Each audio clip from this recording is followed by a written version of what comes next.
Good morning, and welcome to the show. Good morning. How are you guys doing this morning? How's everyone feeling? It's great. It's great. We're Love rested and we are ready to go. that. Nice, nice. Good morning. Good morning. Good morning. Good morning, good morning, good morning. Well, welcome to your business in digital. We're super excited to have you guys here. It's going to be a great show. Today, we are talking about campaigns. So let's kick to the intro.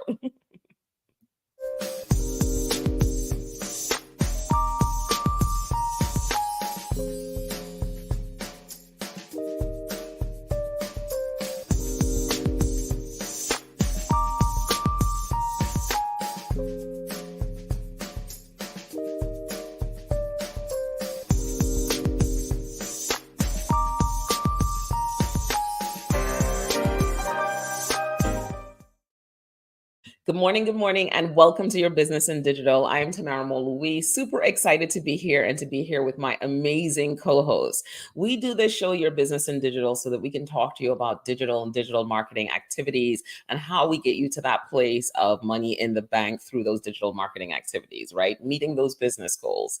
Lucky for me, I'm here with a CFO. I have Andrea Ragu in the building. I am here with a sales and pricing principal. I have Michelle Gordon in the building, and I have a director of operations and sales, Michael Wilshire, in the building. So we bring together a true small business to talk about all those elements that help us to get to money in the bank, right? We have to have buy-in from these team members in our small business so that we can move digital forward. We want you to say, digital helped increase my revenue by 10%, by 20% year over year. We want it to be CFO approved, all right?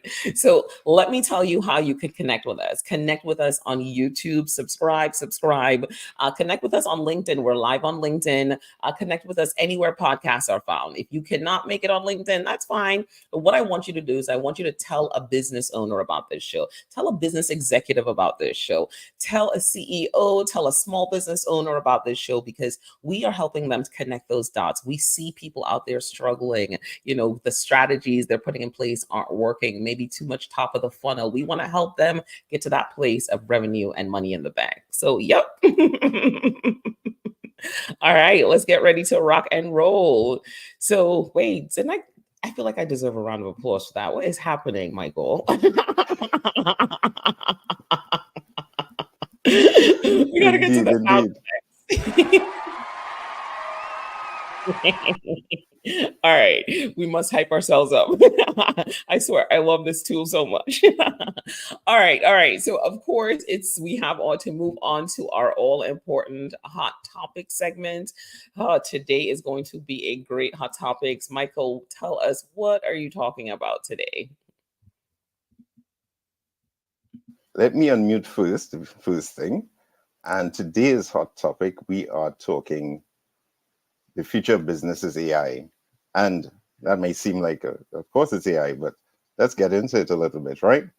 So I'm Michael Wilshire again, and I manage sales and operations at Monovan Digital. And here at Monovan, what we do is we develop tailored multi-channel strategies that help small businesses solve for increasing their visibility or driving more leads and improving their conversion rates. Now, part of this job, recommending the best tools, is a big part of the process and why this topic is so important. Earlier this month, Forbes talked with Dylan Selberg, the director of AI, product AI at HubSpot, on how small businesses are using AI, what are the benefits, and what's the way forward. So let's get into it. The three questions, most asked questions that business owners are asking: how can AI improve productivity? And of course, that's a broad question, right? Because productivity is where do you want to improve that productivity? Is it in lead generation? Is it in lead conversion? Is it in time to completion of projects? So it's a large question, and it's basically saying, how can AI improve productivity across my company? And the second question is, in what part of my business will it have the biggest impact? Now, AI launched, of course, as part of content creation. It was, make content creation easy, write more of those blogs, etc. And the third question, of course, is, well, how can AI improve my customer metrics, my customer score, that satisfaction score? So let's start looking at some of the answers and where we're going with AI and why you should be paying attention to AI for more than just content creation. So, improving productivity. As I said, we all got introduced to the AI scene when it came to content creation. Made it easier to do those social media captions, those emails, write those blogs. You can also use AI to start designing those automation and workflow designs. AI is very intuitive now. You can just say, okay, this is what I want to happen. Can you map out those steps for me? And of course, this is a new area, those data analysis and report summaries. So a lot of the time we talk about data, we talk about, being able to analyze and summarize that data. And that's especially important for our clients when this is not their core competency. So AI is going to play a big part for small businesses in being able to digest your data and give you some kind of first level output as to what does that mean and where can it have the most impact? Well, marketing and sales are absolutely key to us small businesses to drive and grow revenue. But here are some other places that AI can also impact your business. So you can use AI for product development, to develop new products, to develop cross sells and upsells as well. AI, you can also, as I said, use to do those data summaries so that you can say to yourself, okay, listen, when that data now starts to come in, how is AI going to help me summarize that data, make decisions, point me in the direction that I need to go to continue driving revenue and continue pushing my business? And as well, across service and sales. So you've gone to marketing, you've had sales, and now you're into service. So you're looking at those things like those AI powered chatbots that can provide support when you're sleeping and when your customer is awake, right? We are fond of saying that your customer is scrolling at night, your customer is doing stuff at night. So here's one area where it can have absolutely a huge impact to your business. Because of course we understand now it's not just about creating customers, it's about creating loyal customers. So the lessons from this small little article is that experiment. AI is in almost every tool that we're using today. You've probably seen it, way beyond ChatGPT or Gemini, but you've seen it embedded in almost every platform that we're currently using. So start to experiment. Have that experimental mindset. Ask yourself, how can this make business easier for me today? And start by identifying a specific use case for your business. So where do you want to have that impact? Where is most important to you? Is it marketing? Is it sales? Is it service? And most importantly, get educated. AI is a new platform, and there's a lot of information that these platforms provide, and lessons, webinars, etc. So I would say take full advantage and get educated on the uses of AI and how it can impact your business. So that was the hot topic for today, especially as we are, in Q4 going into 2025. You've got to look at a broader scope and usage of AI for your business. It's going to be the game changer in 2025.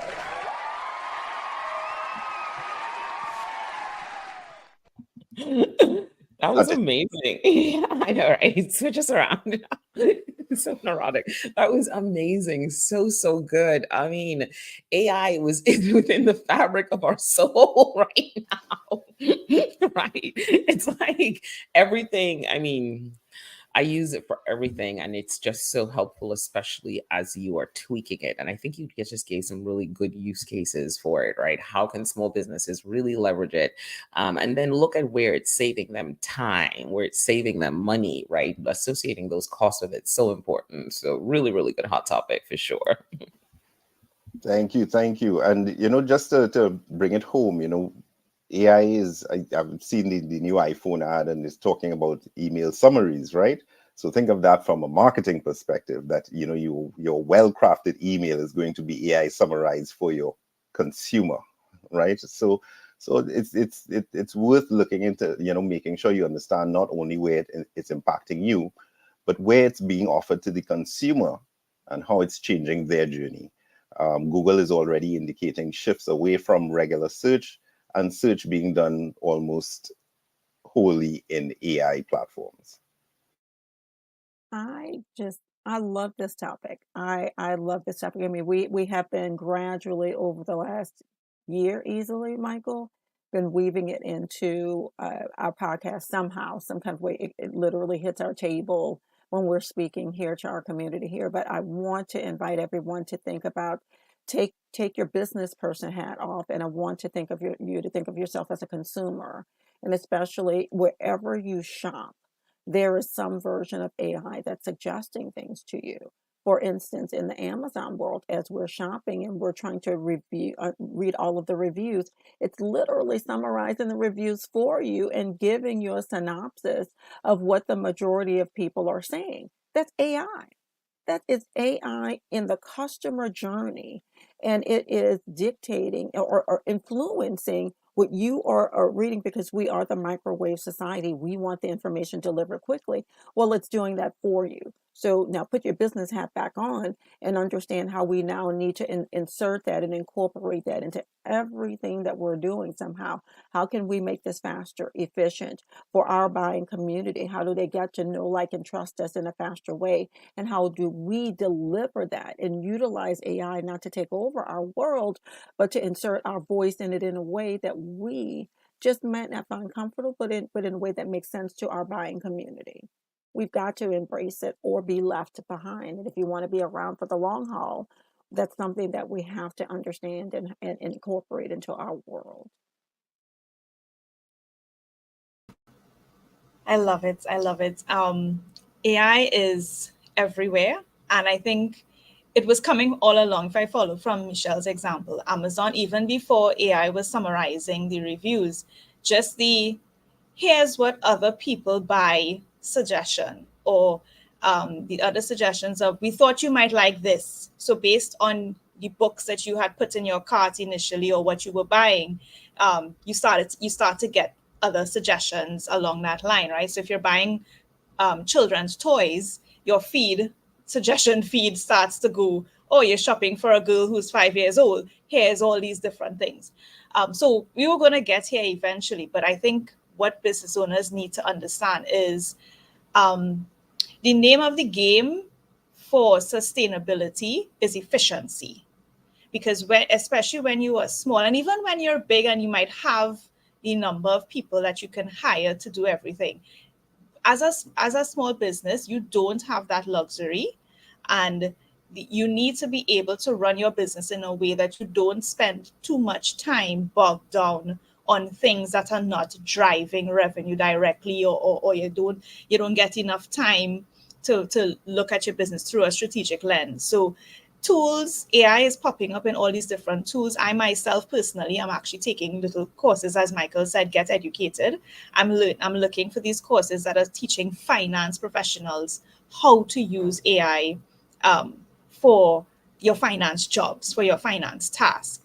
And that part about how it summarizes information, it's forcing our profession, my finance profession, to get away from the day-to-day mundane task and start to help your business owner strategically, right? That's the shift.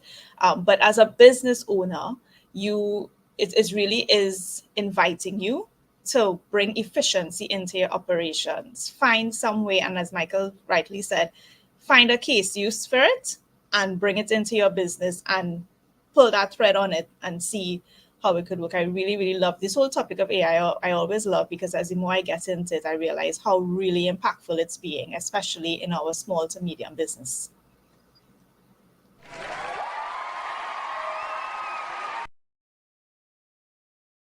Sounds like we're doing a show on AI. It sounds so. Sounds like we are. All right, Michael, great show. Great show. Great topic on AI. Everyone is intrigued. So we are moving on to our other segment, which is one of my favorite segments, our Go Beyond the Like segment. So what is Go Beyond the Like? Go Beyond the Likes is where we really come to you from that place of here's the strategy, here's the thing that you actually need to do to execute that digital marketing, right? We want to get you beyond those likes and follows to that place of How many people came to my website? How many people converted? What percentage, filled out the form? What percentage just gave me their email address? Where are they in my funnel, right? So that's where we want to get to that place of money in the bank. That's why we talk about go beyond the likes.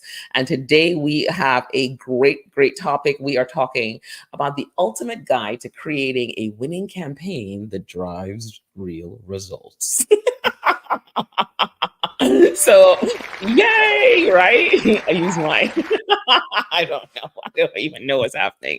Anyway, we're talking campaigns today because we're always running a campaign. We run campaigns for clients. This show is a part of a campaign.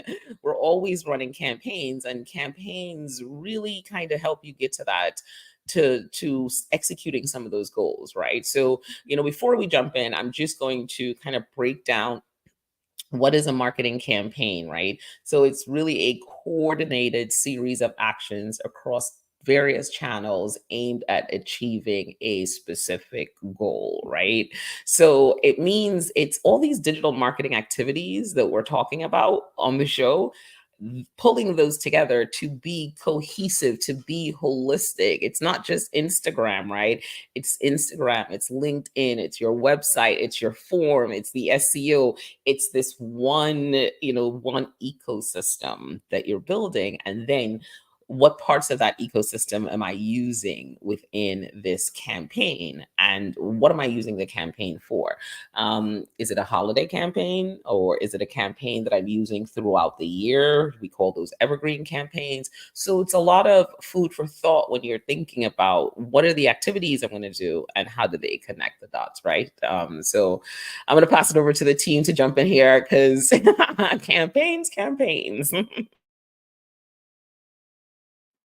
From a sales perspective, I find that the digital marketing campaigns are imperative for your business. It is a lead generator for your business, and can't introduce somebody to you if they don't know you're there. So it is an extension of your sales team, and it reaches places and spaces that you just don't have the bandwidth as a party of one or two. And let's just face that, in the small business world, that's typically what it is. And it allows you to get into beyond a local space.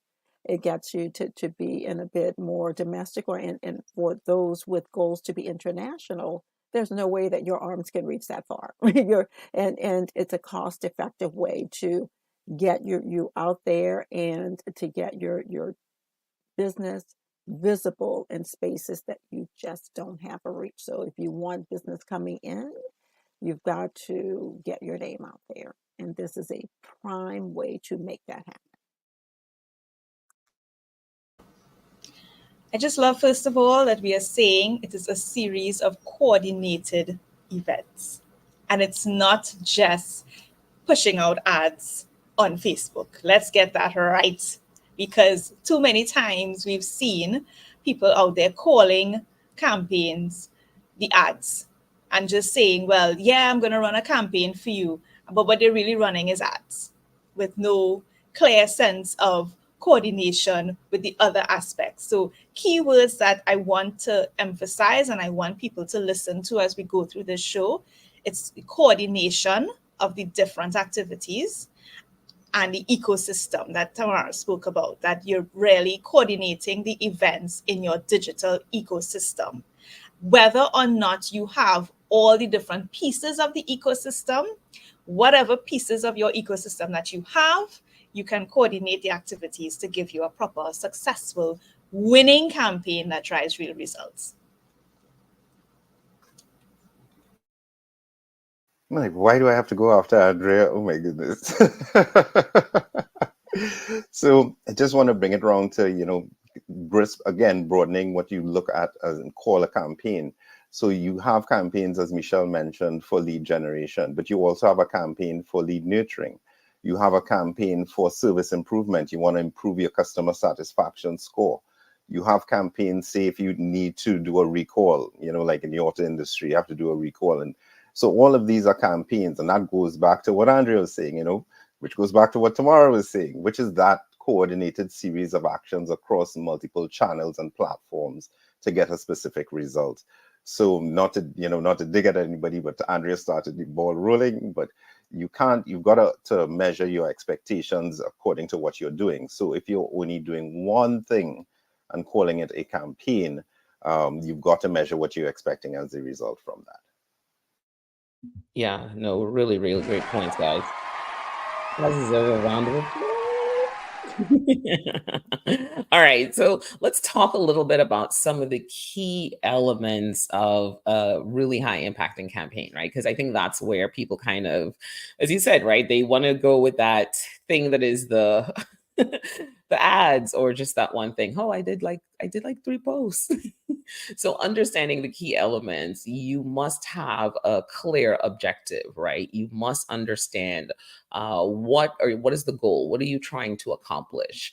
And you must understand the audience. What's my goal? What's my audience? Right? I'm gonna pass it over to the team to talk because I know there are a lot of points in those key objectives. Sorry, in the key elements. So definitely jump in, guys. Again, for our community here, if you haven't gone back to listen to our past shows, you will please go. There's a lot of wealth of information, but we talk a lot about this and we refer to it often.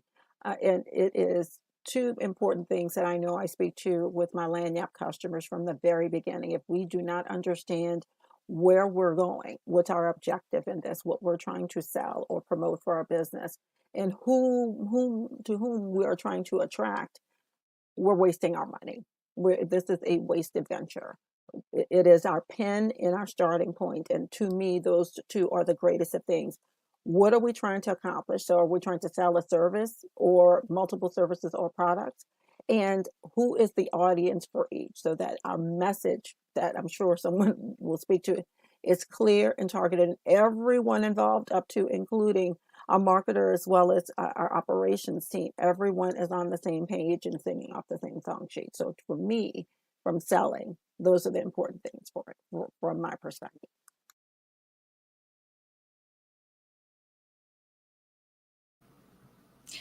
Right. So when we want to talk about the key elements, I think an important element is the fact that you're using multiple channels, and that's why when before I was saying, these coordinated events over different things. You're not just saying, well, I posted 3 ads, as Tamara used just now. I posted 3 ads and I didn't get sales, or I didn't achieve what I wanted. No, you have to be realistic and say, well, okay, the different channels that your customer is interfacing with. And when we say channels, even if you say, well, I only have a LinkedIn page. Okay, you have a LinkedIn page, but don't you have email? And then don't you have WhatsApp? Business WhatsApp is big now. Don't you reach out to your current how do you reach out to your current customers? You could use a business WhatsApp account, and that could be part of the way that you're reaching out to them.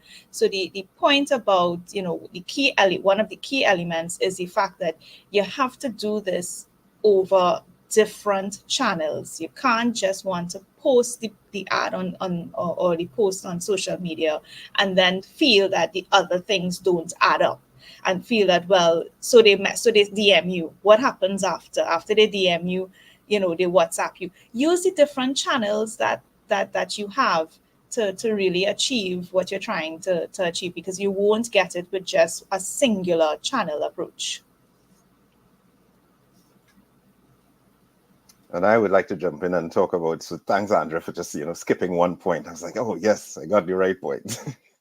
So understanding that target audience, sometimes that's part of the campaign. Sometimes, you have one level of understanding of your audience, and the campaign allows you a deeper level of understanding. But having that framework as a business owner to know that you're framing your target audience in terms of their pain points, their motivations. This is where your on-the-ground sales, whether it be you or anyone designated in your team who's designated to sales, can say, well, listen, this is how we found our prospects. This is what has moved them forward. This is what we're actually solving for. Again, sometimes this even comes back down to that elevator pitch, right, for your business. So understanding that target audience is so key. because we go in there and we are so focused on what do we, the business, need from it, right? I need more sales. I need more calls. I need more appointments booked. But what is your customer doing, right? And how do they research you? And when they see that campaign, whichever piece of it, what stage of the journey are they in, right? Are they, as I like to say, the three things? Are they ready, willing, and able at that moment in time, or will they be taking more steps later on? No, super smart. The other thing we want to talk about is the messaging, right? What are you saying to them that's going to resonate with them, that is going to move them down that path, that journey, right? Again, getting back to sometimes we're doing this alone late at night. What draws them in? What is the hook? And then what is the message all the way throughout, telling them I'm in the right space, you should be here. This is the right person to work with. And that customer journey becomes really important, but that messaging moves all the way throughout. At the top of the messaging, you're hooking them, but then as you're moving them through, that message is about how you can solve their pain point. What's the solution? Where are people in your world that you've provided that solution to? Have you relieved a pain point that they can see or review? So thinking clearly about that messaging associated with the campaign is a huge deal. I just want to add one piece to that consistent messaging. That goes from digital to offline, right? So you've got to make sure that what you're putting out there in the digital space matches what your sales reps are saying, matches what your customer service reps are doing, right? So when we say multi-platform, multi-channel, consider your offline parts as one of those channels, right? So sales, customer service, etc. And I'm going to do something quite unusual well, I do talk about it often, but just in a different way, that we have to keep in mind at all times. We can't operate on the feeling strategy, so we need to really understand our KPIs and have our point of measurement. We need to understand what those metrics are and understand what the customer's behavior is now that we have our objective and our target audience and where we messaging in the multiple channels and what that messaging is. Is it ringing true to our client? Is it resonating with them? And that will tell its story in the KPIs. Are they going and clicking to the page that we've addressed?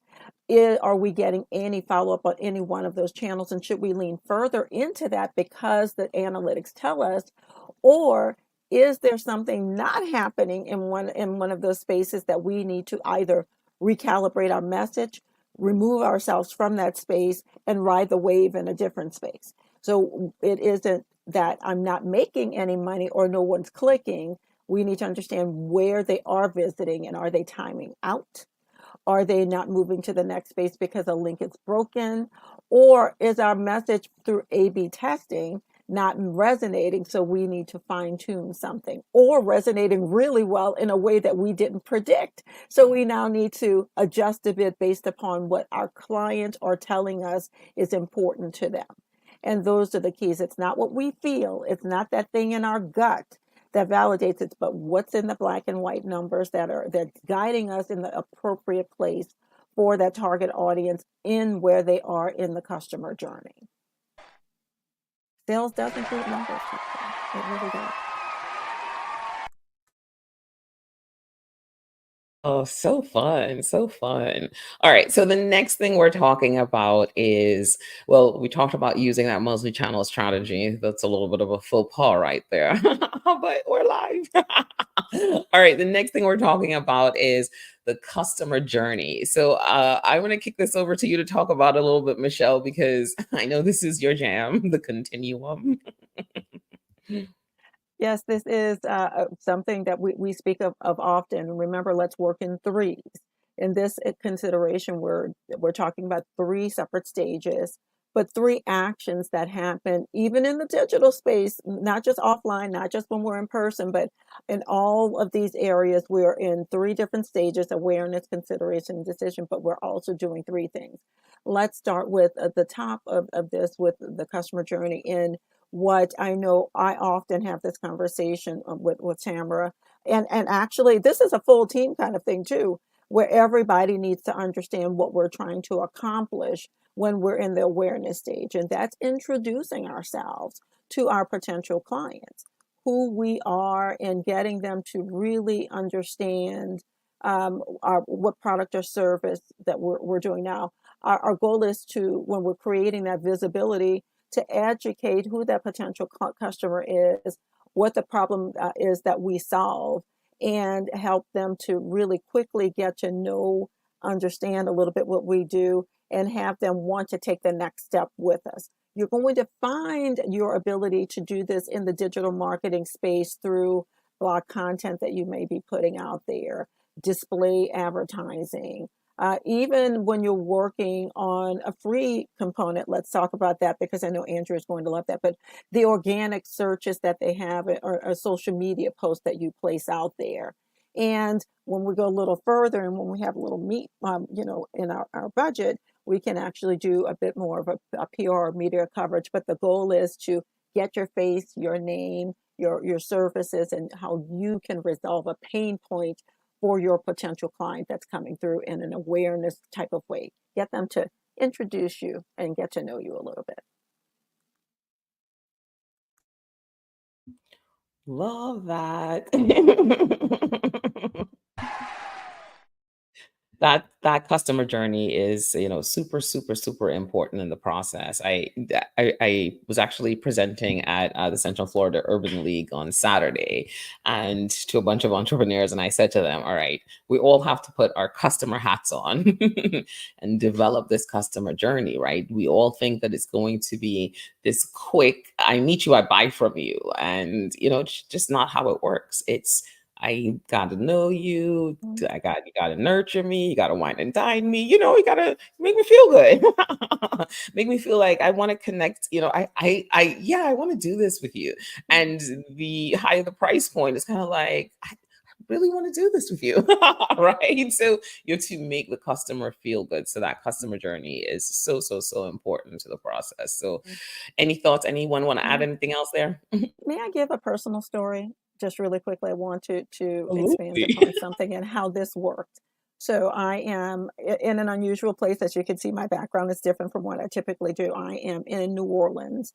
I came down for something both personal and professional. And I'm going to talk about this often, y'all. So get accustomed to me saying this, because we have about 6 more months before this comes through. But I'm a Mardi Gras kind of person, and I will be riding in a Mardi Gras parade. It's called Zulu. It is on Mardi Gras Day and on Fat Tuesday in the morning. And we had an event yesterday. It was a big picnic that we had.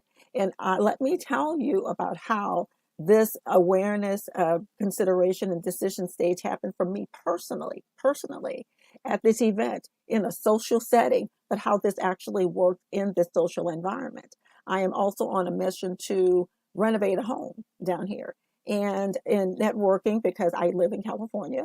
I don't live in Louisiana, but I'm blessed to have a home here. And in the midst of all of this, in my networking and in social networking, was introduced to someone who warmly served it up.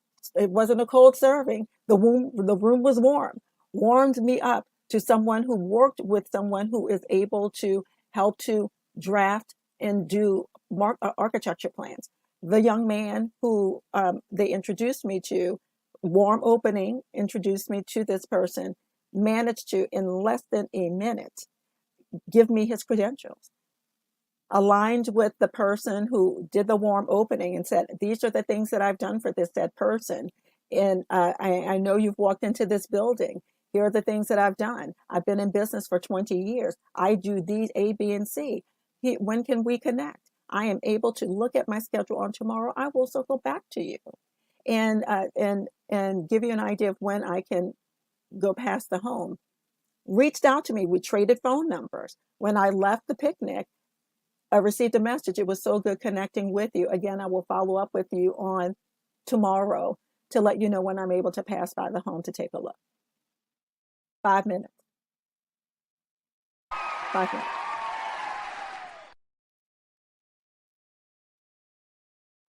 That's a defined Introduced himself. journey. Yeah. Understood what I needed to do. Gave his credentials. call to action. Yeah. Oh, that's amazing. We love that. We love that. All right. So moving on, we are now talking about advertising in the campaign. Advertising. So advertising is really can be an important part of your campaign, right? What do ads do? And ads put you in front of the people who are searching for you or who could potentially be looking for you, puts you right in front of the target audience. Whether you're using paid search, social media ads, display ads, retargeting ads, it is the quick way to get in front of folks, right? On Google, the SEO that you're doing, those keywords, you can pay for those keywords and people to click on them sooner, right? Now, is there some other opportunities to make sure that you've optimized to the right keywords? Absolutely. On social media, Facebook, Instagram, TikTok, any of those, you can leverage those platforms to run ads. You get to really decide on the target audience.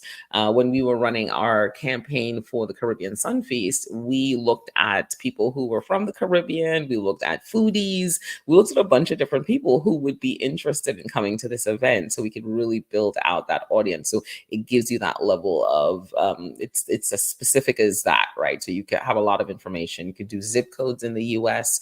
to determine price, to determine budgets. So there's a lot of things you can do with paid advertising. But I think the biggest thing is if you're like, well, people say this all the time too, how do I get in front of my customer? Right? They're like, well, I do all these networking events. How do I get in front of my customer? You get in front of your customer through ads right away. Right away, you can get in front of your customer through ads. And that's a great way. You still have, though, with the ads, you still have to have all the things, the landing page, the content, the stuff that moves them down the funnel, because they're coming in from a place of maybe searching for you or seeing your ad on a social media platform. They're coming in from a place of maybe doing some research, maybe having been interested, but they still need to get to know your brand, right? They still need that validation. So it's important that the campaign is well thought out, but you know ads are a way to quickly get in front of the right people. So think about that. Think about ad costs, ad budgets. Some things you can run ads for at, maybe you can run a little bit of $100 a month, but some other platforms like LinkedIn cost a little bit more, but that target audience is right. So when you're thinking your ads through, you also want to think about what are you measuring with it? It's important that you're not just doing some of the top of the funnel stuff, right? What are you looking for? What's the objective? Because even the ad strategy has its own objective. Are you trying to drive traffic? Are you trying to get leads? So depending on the platform, you need to say that to it, because you get traffic that may not be the right lead. Could be the target audience, but so you want to be really specific. If you're working with someone to do ads for you, you want to ask a lot of questions. You want to know, what are they doing? Who is this directed to? Am I hitting the right people? Because you can still run ads that are very top of the funnel and just doesn't really do anything for you. And if you want to be more conversion focused, there's some, strategy elements that play into that. May I add something to what you said Yeah, in this, 100%. and that I want our community to really understand in how ads can work in multiple places in these social spaces, and traditional organic marketing or paid advertising that we have here. But I want to invite you to think of a couple of other places that are local to you as well. I just had a conversation last week with a group that I'm working with that deals with schools. It's tutoring, a group in California called Student Learning. And we spoke about them allocating budget to local advertising in those same spaces that they're in. And it could be local newsletters, or there's like Tamara goes to the chamber. With the things within the chamber, there's advertising opportunities there in the same spaces that you're in. She's walked in. She's given a lot of talk. Tamara's especially in her local places in those events, but there's also advertising opportunities within those events. Same thing with Swoon Learning with Carla in Northern California. In those same spaces, they're soliciting advertising. and wanting you to participate. Allocate funds there because the people you are trying to attract are in those spaces. So keep that yourself at top of mind and allocate some of your budget to advertising. And it ties back into your overall marketing in campaigns and those initiatives. But this is locally centric in that warm space that you are already in. So take advantage of that and keep yourself and your business top of mind in those same spaces. And it really resonates as an investment in your local community as well.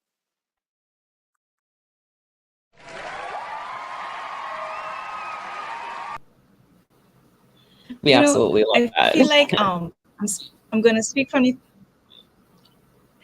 So I'm going to speak from the perspective of as being a consumer, right? Because, you get ads at you all the time. And I feel like ads is that little nudge, that little constant reminder of, hey, don't forget you were thinking about this.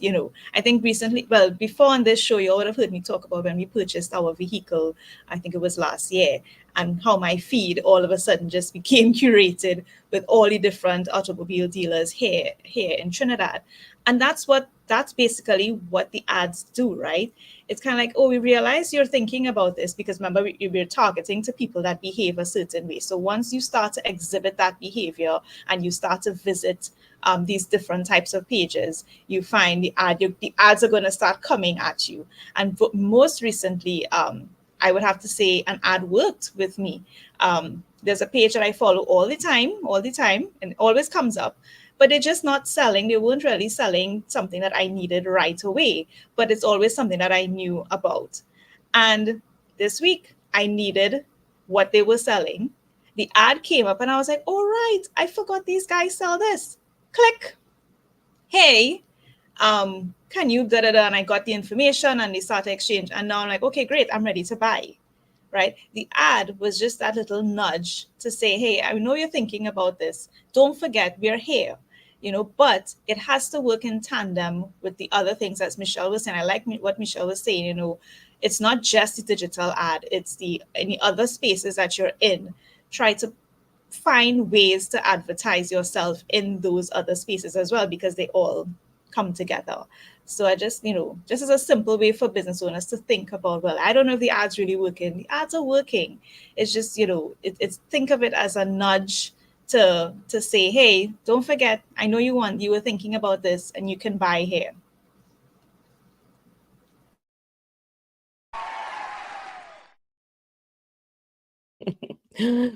That was a little, I don't know what I'm doing. There you go. That's better. No, really, really great points. So definitely consider ads in your strategy. All right. So the next thing we're going to talk about is talk a little bit about optimizing and looking at those insights. So Andrea, I'm going to kick that over to you to jump in and talk a little bit about that.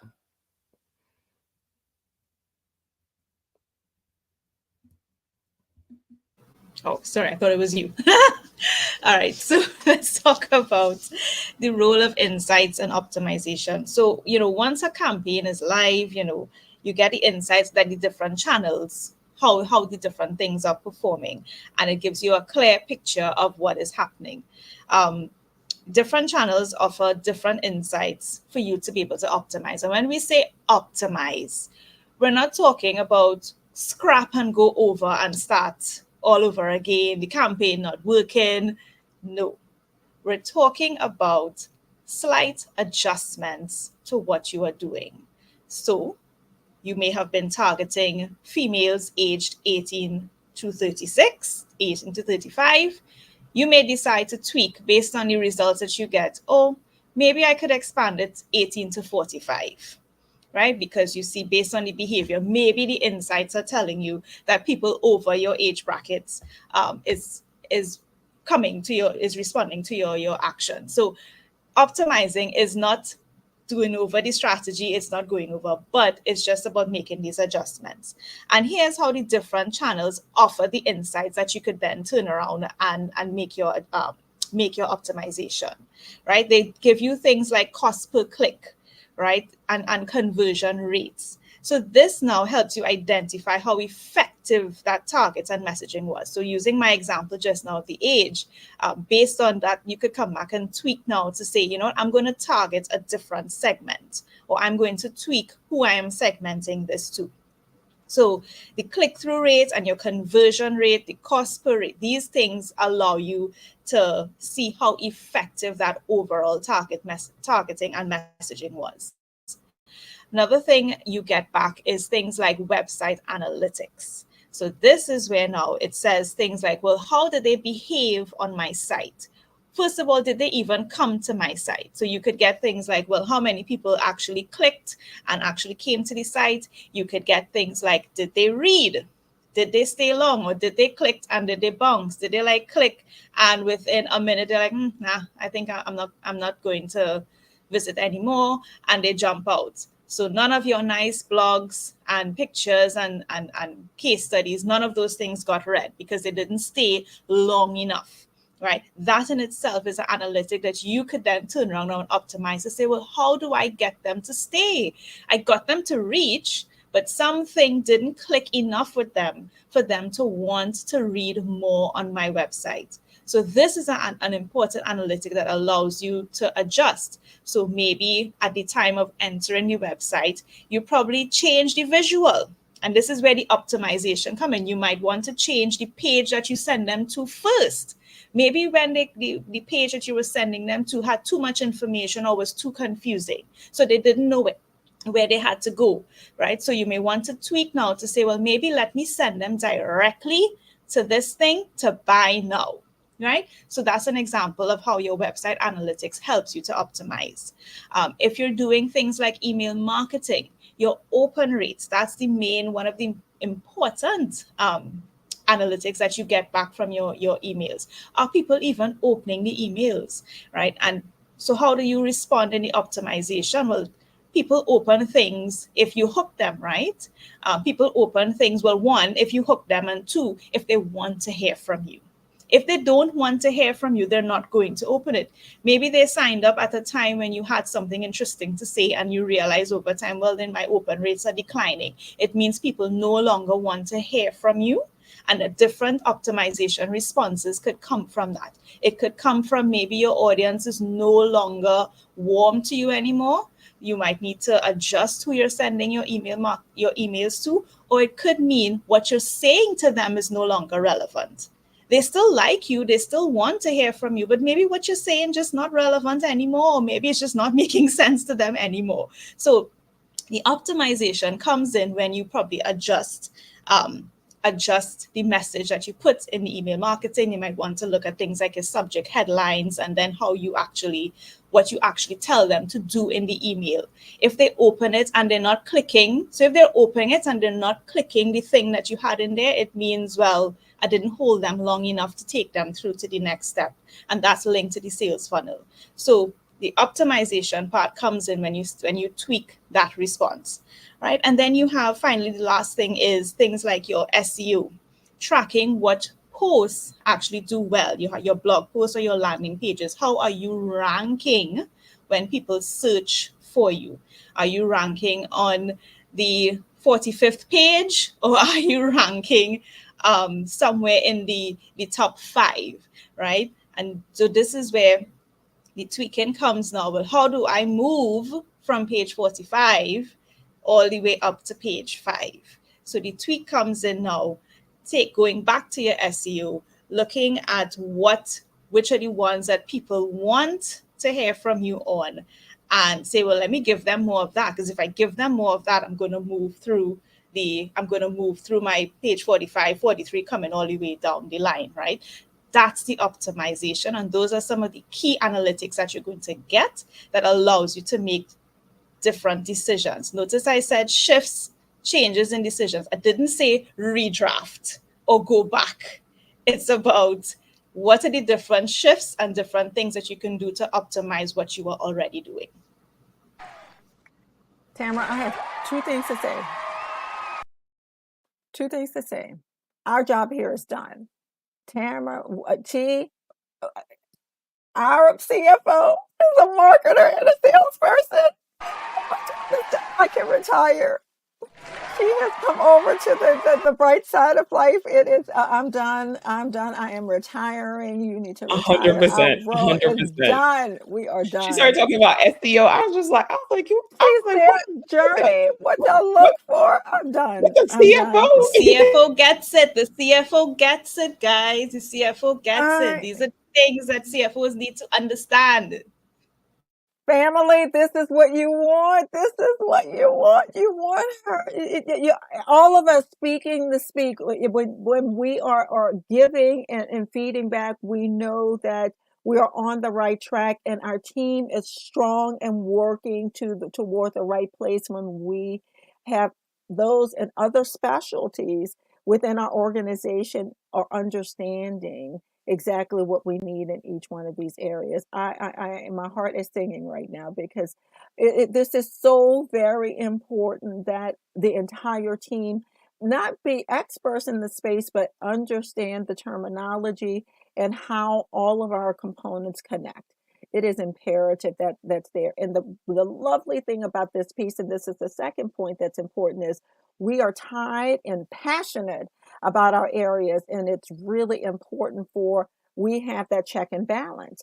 I know from a sales perspective, it is really great when we have a marketing or our operations side, because Mike was really good about bringing the reality check to us to say, let's think about one more thing and how we can push this, or is this really what we're trying to accomplish? They bring this to the table and help us to understand that blind spot that we have in that respect. And it helps us to move our business further, stay on track, and ensure that we achieve our objectives, especially in this digital space where we're spending money in this digital marketing. And are we achieving what we need to and helping us to move further faster? So my heart is just singing out, oh my God, I'm done. I'm retiring. So I just want to make one to close it out with the CFO, right? So I know accountants and CFOs might probably be listening to it and saying, well, I don't really understand SEO and I don't really know all these technical things. We're not asking you to be a marketer. We're not asking you to understand all the nuances and the specifics. But here's where, if even as a CFO who is not a marketer could know if something is wrong. I just spoke about optimizing, and one thing I said was optimizing is not redrafting. If as a CFO, you are getting plans that suggest that we're starting over, or we're 3 months into a campaign and they're coming now with a brand new target audience, with a brand new strategy, then that says something is wrong. If you're 3 months in, you should be looking for the tweaks in the strategy. You should be looking for the smaller money spends to just adjust. It might be, well, let's do this instead of this. It shouldn't now be that you're hearing things like, well, we're going to target this new audience, or we're going to introduce new elements, right? That should be a little flag to you as a CFO to ask, well, hang on, what happened to the strategy we had 3 months ago? What happened to the activities that went on there? Did we waste money there then? So as a CFO, if you're wondering, well, I'm not really too in tune with all these marketing things, you are in tune with strategy. You understand how money is supposed to be spent. So if you're in a situation where this is what you're seeing, where you're constantly getting new proposals and new strategies every 3 months, it means you're not standing on a solid marketing foundation.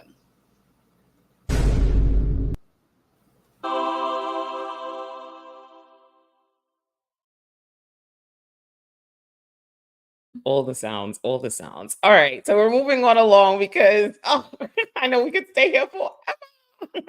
All right, moving on along. We're going to talk a little bit about automation and personalization. Mike, I'm going to kick that over to you to talk about. Then we'll do our 30-second recap. Sure. So the role of automation and personalization and all of these things. Automation is really there to help small businesses, counter the effect of limited resources. So, and I'm going to go back to something Tamara always says. Somebody experiences a pain point. When do you experience a pain point? Is it when you are doing business? Is it when your doors are open? Typically, no. It's late at night. It's at hours that you're doing something else for your business. Maybe you're still up, maybe you're still working, but you're not there to answer the phone, right? So think of automation firstly as that tool that helps you, create new positions within your business, right? Who's that first answer? Who's that first sifter of information? They can be your front desk person. They are on call 24/7, right? So automation has that very strong effect just in terms of answering those calls. On the back end, it has another use where it's about sorting and sifting. So we talk all the time about segmentation and personalization, but automation is really what can help that process be really easy. You're not trying to look through, you're trying to say, okay, anybody who has come through this door, they filled in my newsletter form. I am going to add this tag to this automatically. If they've watched me at a webinar or they've seen me at a networking event, maybe I will tag them as a warm lead because, I've spoken to them. So again, having all of these actions happen automatically, automation, is absolutely going to move you forward in terms of how fast your speed to communication with prospects, your speed to communication with customers, leads, etc. And it's the absolute way forward for small businesses to leverage going forward if you're not already.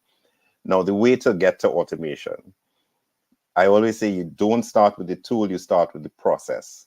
You don't want to go into any tool and start to try to design your automations. You've got to do all the good things at first. You've got to set, okay, what's the goal of this automation? Is it to relieve the number of calls coming in? Is it to identify the warmer leads to pass on to the sales team? Is it to identify flags to let our marketing director know that the ad has outperformed expectations, let's say, right? So a number of places that you can layer, but choose one place, just as we were talking with AI, where you're going to start with that automation. And then that lends into the personalization, constantly collecting more information. So at lead stage, you may have only collected that high level information, their email, their name, but as they progress through their customer journey and through your sales funnel, you should be now adding to that record. So now you know where they're from, how long they've had this problem, how soon are they trying to solve it. Have they spoken to anybody else, for example, any of your competitors? So you continue to build that record. And then based on that new data that you have, again, you go back into automation, take this data and place it here, use it in this email, right? Use it in this communication back to the customer. So again, it allows you to really relieve yourself of some of that heavy lifting on a day-to-day basis, as well as providing the customer journey that still feels personal to your prospects and leads. So I won't go too far into it because I could talk all day on automation.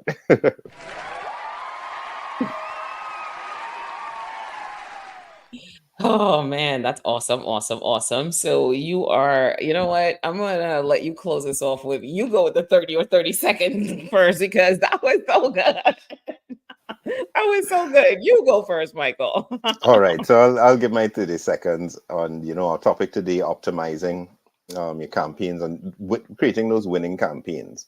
I think the key takeaway I want to give here is that, we've said it, and it's that it's a multi-channel, multi-platform strategy. It's multiple touch points. Ads are, and we say it in a roundabout way, ads get you in front of a person. They don't make the person buy necessarily. The very smallest percentage is probably who's going to see your ad, have such an immediate need that they click immediately and they convert from ad to customer. So make sure that you're looking at that holistic approach to your ad campaigns, to your campaigns on the whole, and also looking at campaigns from that broader perspective of, is it a campaign for lead generation, lead nurturing? Is it for improvement of customer service? Is it internal? Is it external, etc.? All of these can be leveraged. You can leverage your digital marketing agency, Monovan Digital, to get some of these things done and put together for you. So that's my 30 seconds. Have a good one.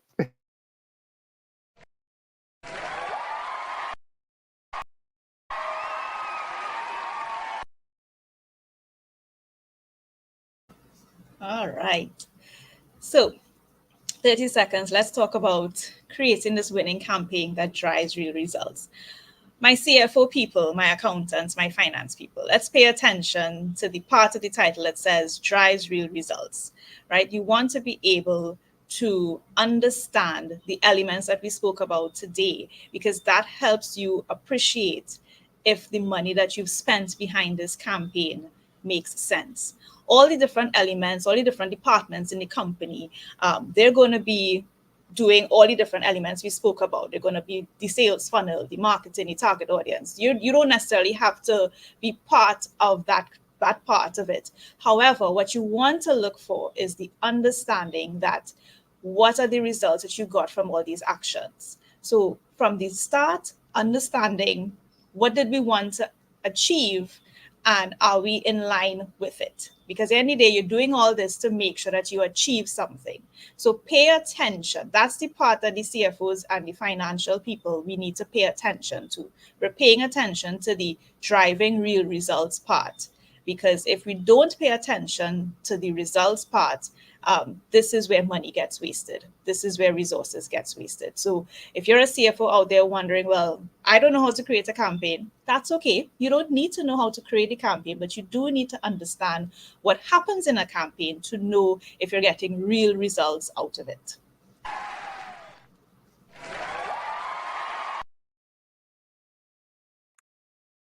I will say and again, my approach today in the digital marketing realm is about from a sales perspective.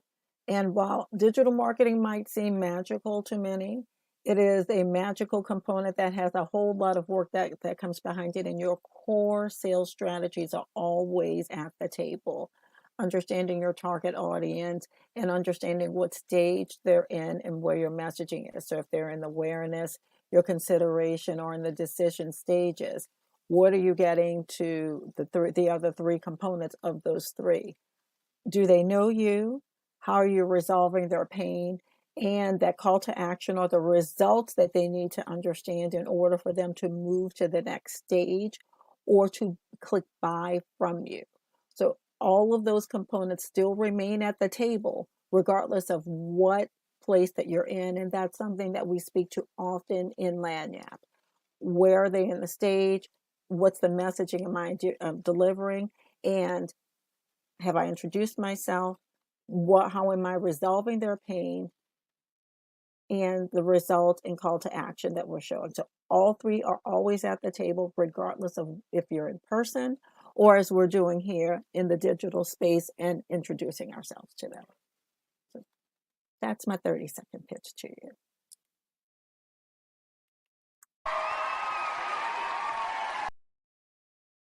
I feel like everyone deserves a round of applause. So, keywords for me here: holistic, right? Things must align. Metrics. What are you looking at? Dashboard. Time of the campaign. Length of time of the campaign.